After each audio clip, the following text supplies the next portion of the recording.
कलिमा पर गौर करें। इसमें पहला हर्फ है काफ, दूसरा लाम, तीसरा मीम और उसके बाद ता। अलिफ बा ता। आपने जो ता पढ़ी थी, ये ता उससे थोड़ी सी मुख्तलिफ है ताई।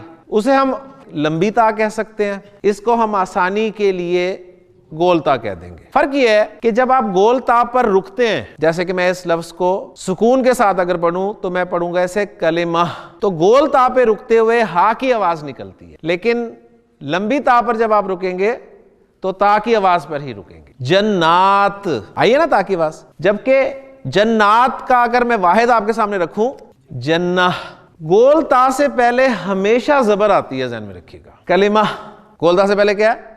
जबर। इस तरह बेशुमार अल्फाज आप ला सकते हैं। मदरसा, जबर। एंड पे आने वाला जो हर्फ है ये ता है, लेकिन हमने इसे गोल ता कहा है। और गोल ता बनाना कोई मुश्किल काम नहीं है। ये जो लंबी ता होती है ना, इस लंबी ता के दोनों सिरों को ऊपर ले जाकर मिला दें। अब नुक्ते अंदर आ गए, यहां से उठा के ऊपर लिख दें।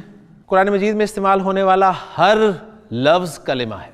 कलिमा 3 तरह का होता है, गोया कलिमा की 3 अकसाम है। पहली किस्म जो है वो कहलाती है इस्म, दूसरी किस्म है फेल, तीसरी किस्म है हर्फ। रिजल्ट ये निकला, कुरान मजीद में जो भी लफ्ज इस्तेमाल हुआ है वो या तो इस्म है, या फेल है, या हर्फ है, इसके अलावा कुछ नहीं है। तो स्टार्ट हम ले रहे हैं कलिमा की पहली किस्म इस्म से। इस्म, इसके माना होते हैं नाम। अरबी जुबान में इस्म किस का नाम हो सकता है? ये किसी शख्स का नाम, ज़ैद इस्म है, मुज़क्कर का नाम है और एक का नाम है। मरियम नाम है, मुअन्नस का नाम है और एक का नाम है। इस्म जो है अरबी जुबान में किसी चीज का नाम हो सकता है। अगर कोई चीज है तो अरबी जुबान में आप उसे इस्म डिक्लेयर करेंगे। मसलन किताब, किताब अरबी का लफ्ज है। कुर्सी अरबी का लफ्ज है। इस्म नाम हो सकता है किसी जगह का। मस्जिद अरबी का लफ्ज है। अब कुछ चीजें ऐड होंगी अरबी जुबान में कि इस्म और क्या क्या हो सकता है। इस्म नाम हो सकता है अरबी जुबान में किसी काम का। हर काम का एक नाम होता है। आप क्या कर रहे हैं? पढ़ रहे हैं ना। काम क्या है? पढ़ना। अब वो आप कह रहे हैं पढ़ रहे हैं, तो ये आप जमाना हाल में काम कर रहे हैं, लेकिन काम जो है वो पढ़ना है। मैं क्या कर रहा हूं? पढ़ा रहा हूं। तो मेरा काम क्या है? पढ़ाना। आप ये जो काम कर रहे हैं किस तरह कर रहे हैं? किस हालत में कर रहे हैं? बैठे हुए। तो ये काम क्या है? बैठना। और मैं किस हालत में कर रहा हूं? खड़े होके। मेरे काम का क्या नाम है? खड़ा होना। हर काम का नाम अरबी जुबान में इस्म होगा। इन्फाक आपने सुना हुआ है एक लफ्ज।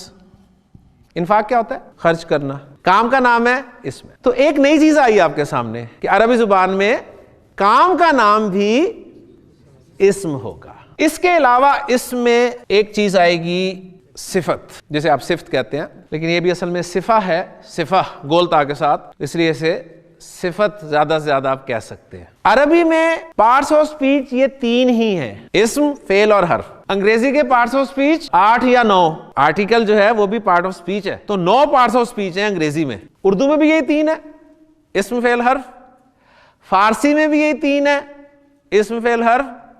अरबी में भी यही 3 है, इस्म, फेल और हर्फ। अब वो जो 9 हैं अंग्रेजी के, जाहिर बात है वो कहीं ना कहीं तो मर्ज होंगे ना।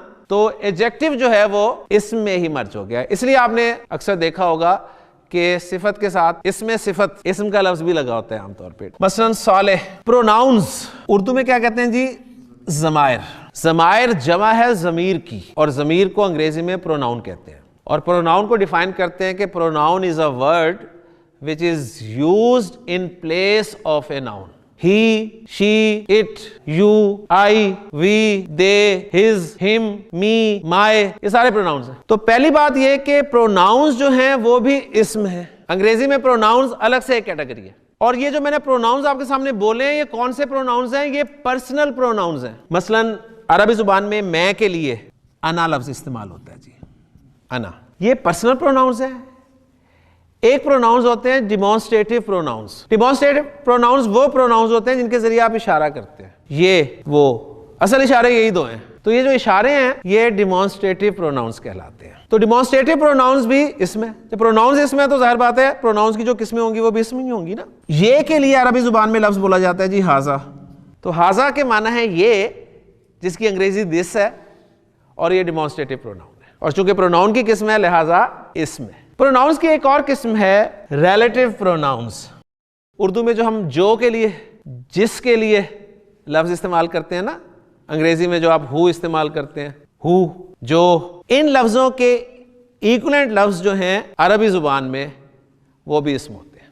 जो उर्दू में जो, ये वो कलम है जो ये वो कलम है जिससे मैं लिख रहा हूं, जो जिस जैसे अल्फाज उर्दू में, अंग्रेजी में हु। अरबी में जो के लिए एक लफ्ज आपके सामने रखता हूं जिससे आप सब वाकिफ हैं, वो है अल्लज़ी। जब भी आपको कुरान मजीद पढ़ते हुए किसी भी लफ्ज के शुरू में अल नजर आए तो कंफर्म है वो इसमें। अल्हम्दु इसम, लिल्लाह में अल्लाह इसम है, नाम है। रब्बिल आलमीन में अल आलमीन इसम है, और रब आपको पता है रब इसमी है। अर रहमान, अर रहीम, मालिक, यौम, अद्दीन।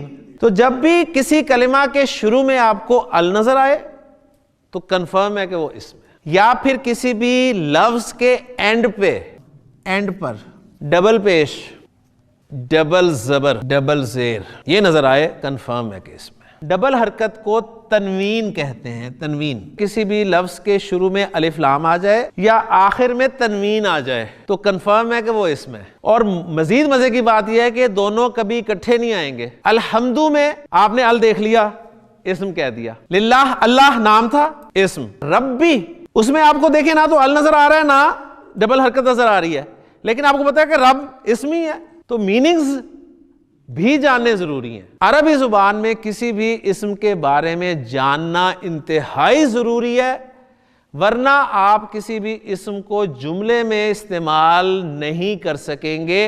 करेंगे लेकिन गलत कर देंगे, आपका जुमला गलत हो जाएगा। वो चार चीजें क्या हैं, जिनमें से तीन आपके सामने आ गई हैं। पहली चीज जो है वो है इस्म की जिन्स क्या है, यानी उसका जेंडर आपको पता होना चाहिए, यानी उसका मुजक्कर या मुअन्नस होना। जैद मुजक्कर, मरियम मुअन्नस, माँ मुअन्नस, बाप मुजक्कर, लड़का मुजक्कर, लड़की मुअन्नस, कुर्सी मुअन्नस। अरबी जुबान में जहां तक जो रियल मुजक्कर मुअन्नस होंगे ना, उनका कोई इशू नहीं होगा। हमने ये देखना होगा कि कुर्सी अरबी में भी मुअन्नस है कि नहीं है। आपकी कुर्सी मुअन्नस क्यों है जी, उसका कुर्सा है कोई नहीं है ना, आप मुअन्नस बोलते हैं उसे, वो मुअन्नस है नहीं, हम उसे बोलते मुअन्नस हैं। अब हम सीखेंगे इंशाअल्लाह ताला कि अरबी जुबान में अरब जो है वो कुर्सी को मुजक्कर बोलते हैं या मुअन्नस बोलते हैं। फिर उसके बाद दूसरा पहलू इस्म का अदद। अदद यानी उसका नंबर, और नंबर से मुराद है इस्म का वाहिद या जमा होना। वाहिद जमा, किताब की जमा किताबें, मस्जिद की जमा मसाजिद। माशाल्लाह अरबी में मैंने एक जगह खाली छोड़ी है, ये बता रही है कि उर्दू में और अंग्रेजी में तो वाहिद जमा ही होते हैं, लेकिन अरबी में वाहिद जमा के साथ साथ एक तीसरा भी होता है। वो तीसरा जो है वो होता है जी मुसन्ना। इस वक्त पढ़ नहीं रहे, सिर्फ उसका नाम हम लिख रहे हैं, मुसन्ना, जिसे आप डुअल कह सकते हैं, डुअल। तीसरी चीज जो इस्म के बारे में हमने पढ़नी है वो है जी इस्म की वसत। वसत कैपेसिटी, कैपेसिटी में हम पढ़ेंगे इस्म नकरा है या मारफा है। अरबी जुबान में कौन कौन सा इस्म नकरा होगा और कौन कौन सा मारिफा होगा, ये हम सीखेंगे। और चौथी और आखिरी चीज जिसके बगैर अरबी नहीं आएगी आपको, ये टॉपिक है जी इस्म का एराब क्या है। सुब्हानकल्लाहुम्मा व बिहम्दिका अशहदु अल्ला इलाहा इल्ला अंता अस्तगफिरुका व अतूबु इलैक।